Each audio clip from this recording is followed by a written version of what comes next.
A little bit? Okay. So he was a very crafty and curious creature. You're curious.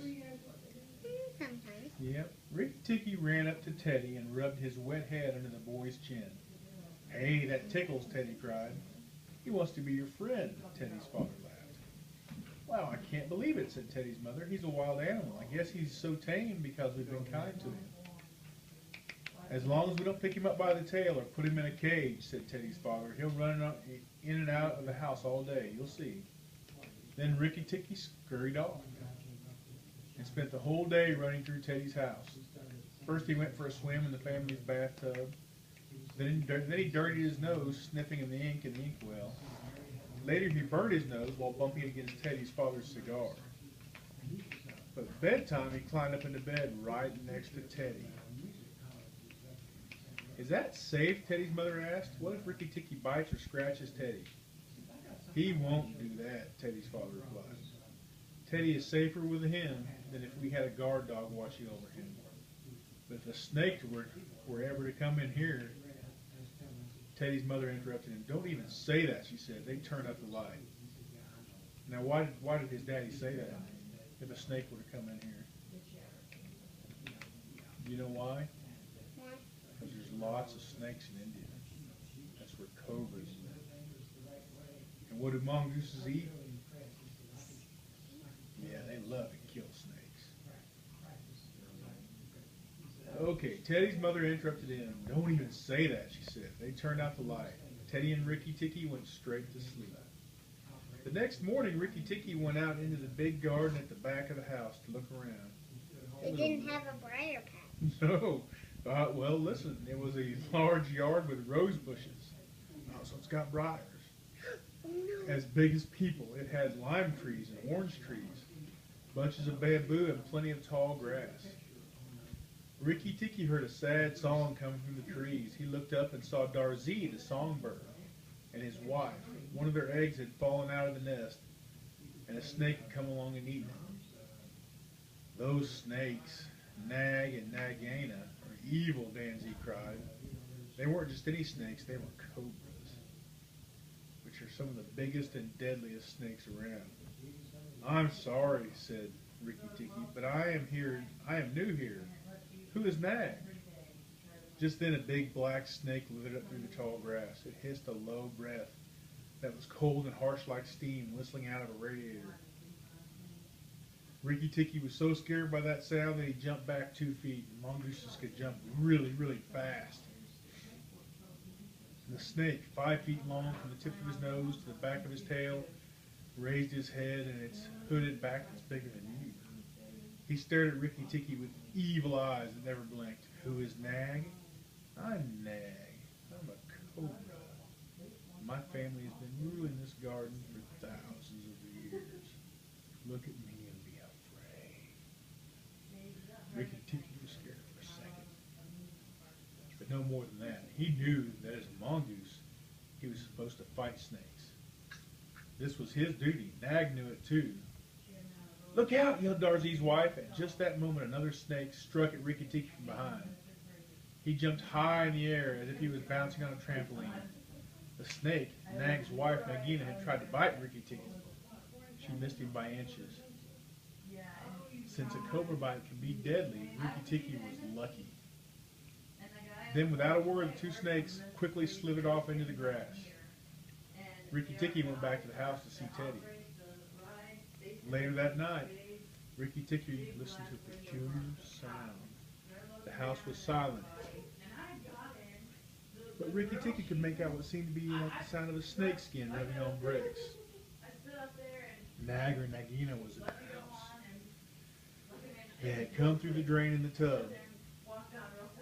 As quick as he could, Ricky Ticky ran off to Teddy's parents' bathroom. Then he heard two voices whispering in the dark. It was Nag and Nagina. The house is empty of people, Nagina was saying. Ricky Ticky will have to go away. Then the garden will be all ours again, so long as the house is empty. We are the king and queen of the garden.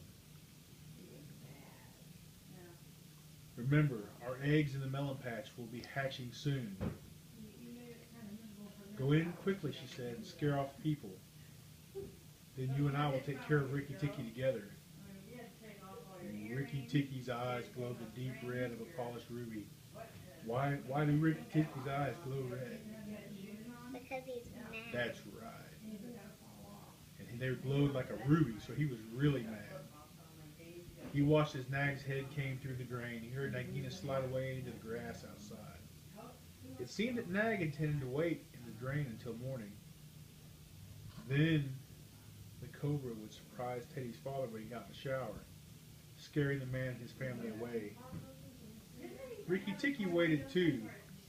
He thought of all the nice things that Teddy's family had done for him. After an hour, he inched closer to the deadly snake. He would fight the snake and send him away for good.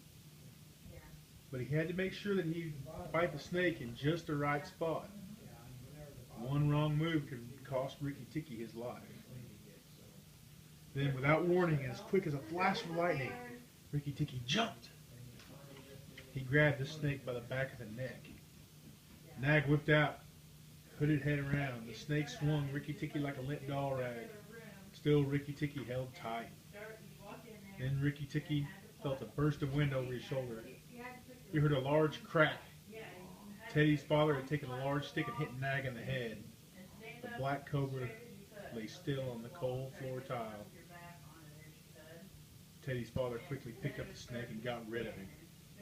"Oh my," Teddy's mother cried from the bathroom doorway. "That mongoose has saved all our lives." Ricky Ticky walked back into Teddy's room and spent the rest of the night there. When the morning came, he knew he had to find Nagina and fight her too. Once she found out that Nag was gone, she would be very angry. She would be dangerous to everyone. Ricky Ticky went to the garden with a plan. What do you think his plan is? To get a stick. What's in the garden in the melon patch? They're eggs. The cobra eggs. So he went to the garden with a plan. He said, "Darzee." Darzee's the bird, right? He called Darzee the songbird. "You have to help me. You must distract Nagina while I go find her eggs."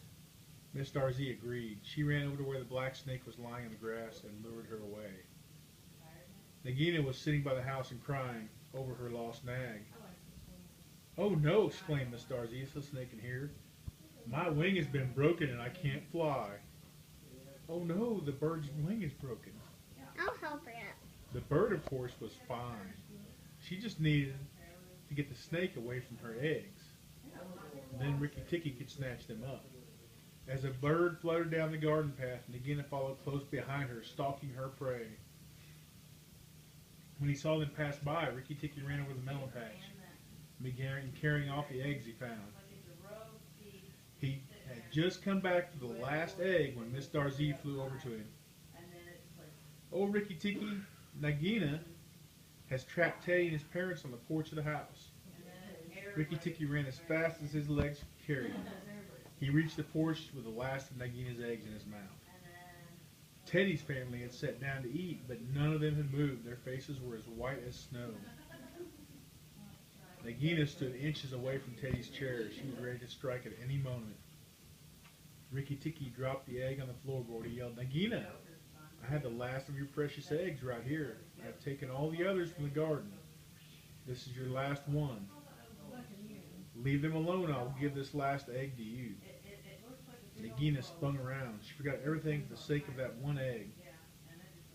As soon as she turned away from them, Teddy's father grabbed him and pulled him to safety. Oh, he tricked her, didn't he?